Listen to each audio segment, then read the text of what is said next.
Hi Stampin' friends. I'd like to show you how to make this birthday card. It uses the Approaching Perfection set, which accounts for the candles, the happy birthday, and the inside that says newsflash, birthdays are good for your health, etc. This is stamped in Bermuda Bay, of course, and this is the Ombre Sale-A-Bration Designer Series paper. And what it is it comes in several colors. The Rococo Rose is a little muted, so I went for this bright, bold color. So what I did was cut different sizes of this paper to use as my cake, and then wrapped it with the really pretty white crinkled taffeta ribbon. So that was a really cute way to just add a little extra. And you could leave the ribbon off, like if you wanted to give it to a man, because I used the Almost Argyle, this background piece here, and so it kind of gives it a little bit of a different look here. So that is that one. So I will begin by just showing you different things that I did, different tips on this card for putting it together. The card base itself is 8.5 by only 4.25. Now the reason for that is so that when we fold it over, I scored it then at 5.5 to make it the size of a normal card. So that's so that we have this flap and the way that it peeks through with just the happy birthday down here. It would be adorable to add some little embellishments and things here. So I stamped this using a cutout oval to make this stamp fit into my Stamparatus so that I could stamp this numerous times. And then, just where I used a piece of paper this size, cut the oval out, and then was able to put this in, set up my stamp here so that I could use it more than once. So that made it go really quickly. And then the same thing with the happy birthday. I did the same thing, lined it up here on the edge and made it where it would stamp here. You can't quite see it because of all the things I have on here as well, but the happy birthday up here and the little news flash here. So I just stamped it that way, and I was able to do that numerous times. Of course, using your magnets to hold it down. So that was super quick and simple. So at this point, I'll show you the assembly. So you'll just fold over. We'll just go ahead and get to that point here. Fold over here, and then you'll want to use, probably a good idea to use a tool to score it like that. And then for this piece, you can go ahead and adhere this down because this is just going to go on with dimensionals.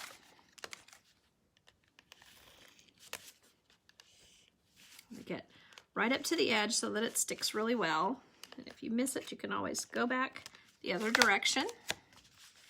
And then I just want to center it in here as best I can. Sometimes it's easier to flip it where you can see a contrast if you're having any trouble seeing.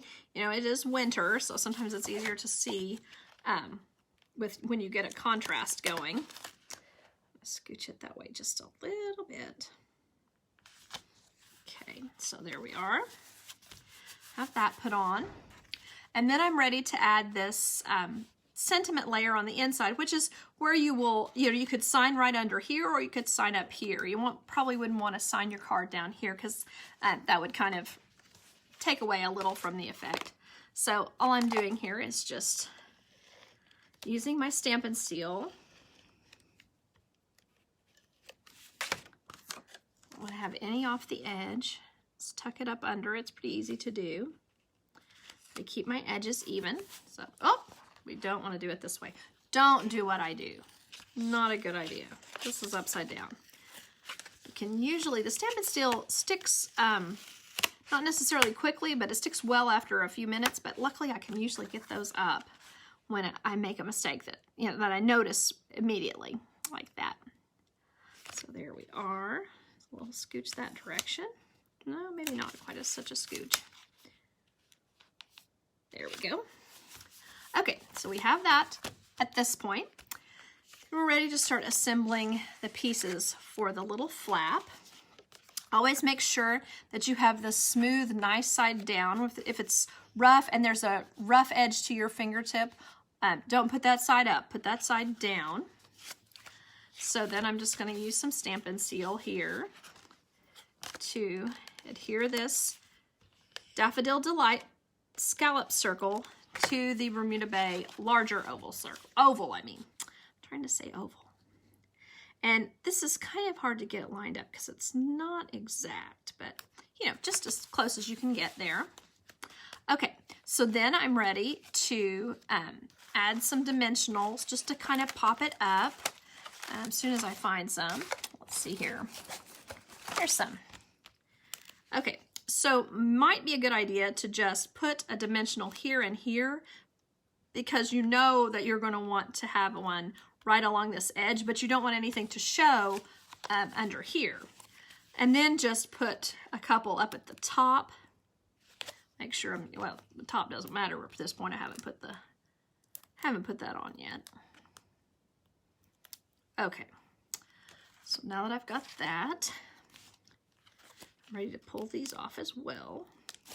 And then what you're lining this up with, you don't want the happy birthday to be covered up, and then you're just getting it centered on, you know, side to side on the card.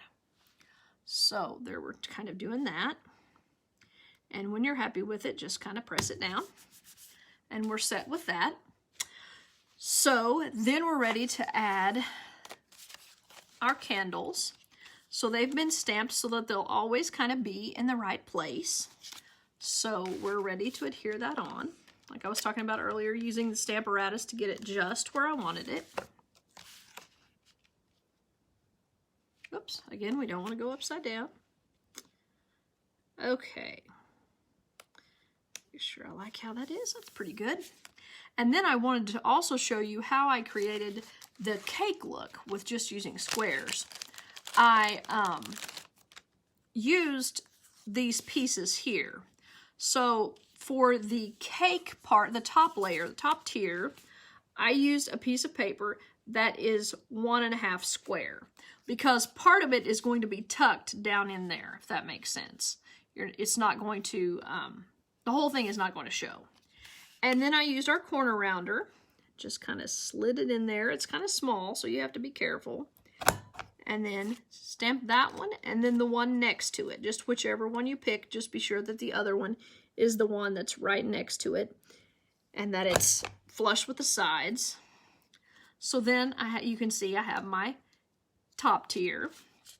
Then for the bottom tier, just pick 2 of the long side. This piece is 2 inches wide by 1.25 inches tall. So just want to get 2 of the long sides. You don't want to do these 2. You want to do these 2. Okay. So then the problem would be if you just adhered this like this and called it good. Down here at the bottom, you would see pink hanging off the backside. So what I did was just cut another little piece, because I have plenty of this. It's Sale-A-Bration, so it's free. Cut another little piece here of the same paper, and I just adhered it along the bottom. So you want it to be, you don't want it to be overhanging because then you will see it from the front. So you kind of have to, don't push it down immediately and just kind of scooch it this way and make sure that it doesn't, you can always trim the side if it were to show a little on the side. Okay, so now I have this part done. And then I'm ready for virtually kind of the end here is to just put my ribbon on and my little bow. So this is the crinkled taffeta from the annual catalog. So what you'll want to do here is get, whoops, a glue dot, put it on each side, and tuck it in. And what I did generally was just put it right at the top, or right where this goes across, because then it makes it in a pretty good space on the front. So kind of just right across the, where those 2 patterns, colors meet up, 2 colors of pattern. Same pattern, 2 colors. Okay. And be sure to get it tight enough that it doesn't sag on the front, but not so tight that it's kind of in a bind. Okay, so there you can see that. And then I'm just going to imagine here where I want this, about how tall I want it, because we're going to have it be here and here. So if you want, you can go ahead and put some adhesive on this and just stick it down directly to the card base, because you know that you're going to want this centered and under the, you know, where it covers up quite a bit of the, or a little bit of the candles, so that you can tell that it's down in there. So just kind of get that where you like it. There we are. So then we're ready to put this on, and I think it adds a little dimension if we go ahead and put this on dimensionals. I mean, I guess it would have to by sheer definition. That's what it does. Dimensionals add dimension. No kidding. Okay, so I'm just taking these off. I don't want any too close, and that one may be. Pull it off before it gets stuck down too well. We don't want any really close to the edge down here, because remember I said it's going to hang off. Each corner is going to hang off the edge just a little bit, which I think kind of makes it an out-of-the-box kind of thing. That's been a deal for a while, calling things out of the box. Okay, so then I'm just going to put it about right there. So just get it as centered as I can, and each little side will just kind of go off the edge just a bit. Oh, one thing I forgot to mention that I did to these flames, I guess you'd say, I added kind of a circle. It just made the color more vibrant. The circle, like as that's where it's actually burning, because they were a little bit light and I wanted them to be more obvious. Okay, so I had pre-tied this bow. So what my goal is to just make it look a little bit neater. So I'm just going to kind of pull it out and back in, and just kind of get it looking really cute and puffy. There we are. So then I'm ready to put a glue dot on there, and I probably want to turn it in half just a little so that I can get it nice and smooth on there, and then just right in the center, and then right on the knot. Okay, so then I have that, and then I'm ready to just clip my ends to make them kind of cute. I like to go make where the outside is longer than the inside, but you can do it either way. There we go. So you can see that that was a really quick card to put together. All I did with the stamping was use the Stamparatus to make it so much faster. Another cute thing to do is use your Wink of Stella to give shine to the, you can put it on the candles as well, and to make the flames kind of shiny. So I appreciate you watching, and have a great day. Bye-bye.